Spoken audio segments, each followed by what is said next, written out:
Hello everyone, my name is Ariel A. Celes, and in this video, we are going to discuss about stereotyping.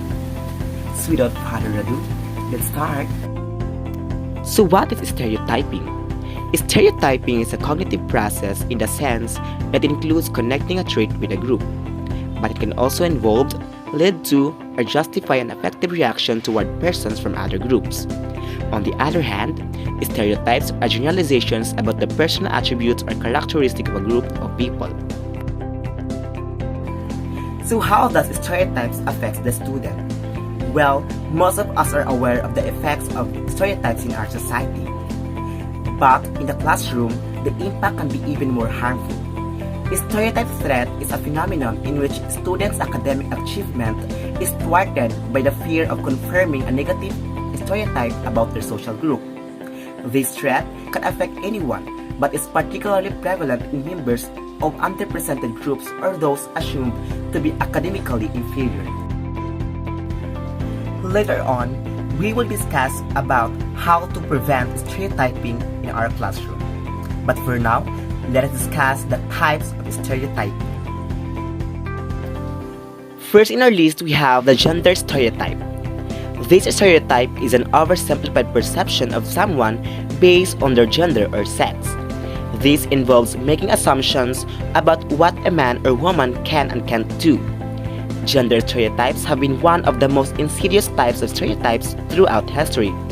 Up until the early 20th century, many women were not allowed to vote or participate in many professions due to limiting beliefs about their ability to participate in public life.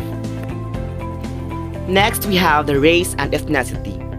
An ethnic or racial stereotype is a prejudgment about people based on their race or ethnicity. Society creates archetypal ideas about people based on their race, which can follow them throughout their lives. At times in history, Western society wrongly saw white people as a more intelligent race and created insidious and negative stereotypes about the violent black man. Similarly, many older conservative parents may want their child to marry someone of the same race as them. This prejudice can get in the way of people experiencing true love and happiness. Now, we have sexuality stereotype. Many people continue to hold prejudice against people based on their sexual orientation.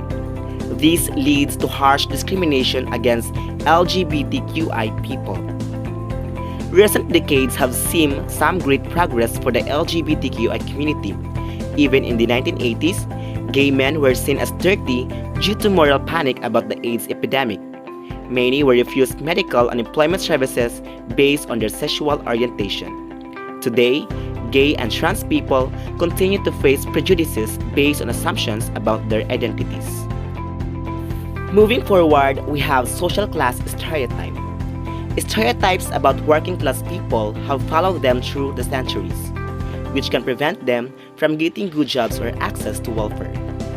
Working class people have long been seen by the wealthier classes as dirty, uneducated, and violent. A person with a working class accent may therefore be marked down in job interviews. Next, disability stereotype. People with disabilities were long excluded from social participation. For example, someone with speaking difficulties or who is missing hands might be considered unable to do a job that in reality they are perfectly capable of executing. Since the 1990s, there has been a concreted effort in Western nations to embrace a social model of disability. This model hopes to overcome stereotypes by requiring establishments and workplaces to make reasonable accommodations to ensure access to people with disabilities. Next, we have age stereotype. Ageism is a stereotype that assumes older people are incapable and losing intellect. On the other hand, age-based stereotypes can include seeing an older person as unable to understand modern cultural mores or assuming they're incapable of performing physical tasks. Lastly, we have religious stereotype. A religious stereotype can create fear of religious groups that you don't belong to. It can involve othering people of a certain religion, such as Islam or Judaism.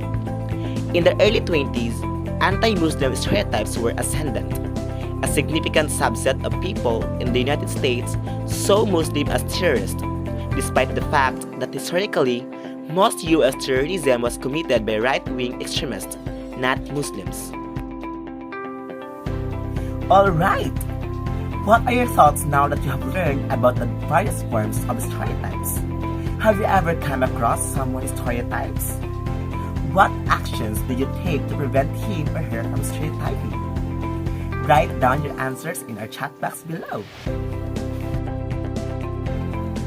At this point of time, we will discuss about the 4 ways to prevent stereotypes in the classroom. Okay, are you excited? Let's start!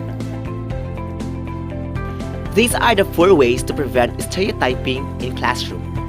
First, have honest conversation. Honesty and openness are the keystones of change. A good place to start is reflecting your own inherent biases and owning up to and correcting your mistakes. Second, create an inclusive environment. As a teacher, you set the tone in your classroom, and what you choose to share and highlight can help you create a bias-free environment. Third, expose students to a range of perspectives and teaching materials. Stereotypes are rife in literature, movies, teaching materials, and even current events, and while this isn't ideal, it does provide a great learning opportunity for students. And fourth, foster a growth mindset in the classroom. Encouraging a growth mindset is an effective remedy to counter the messages of the embedded stereotypes. In summary, stereotypes can harm anyone. They rely on prejudices and biases that regard people as the worst form of a social stereotype about a group of people rather than as unique and nuanced individuals. Stereotype threat can be difficult to combat in the classroom because it is often unnoticed. However, by implementing the strategies into teaching practice, it is possible to begin to silence the dialogue that hinders students' performance and create an environment that allows each of them to reach their full potential. Alright, this ends my video and I hope you learned something from my discussion. If you have queries, feel free to message me on my Facebook or just drop it on the chat box below. Goodbye, and once again, thank you.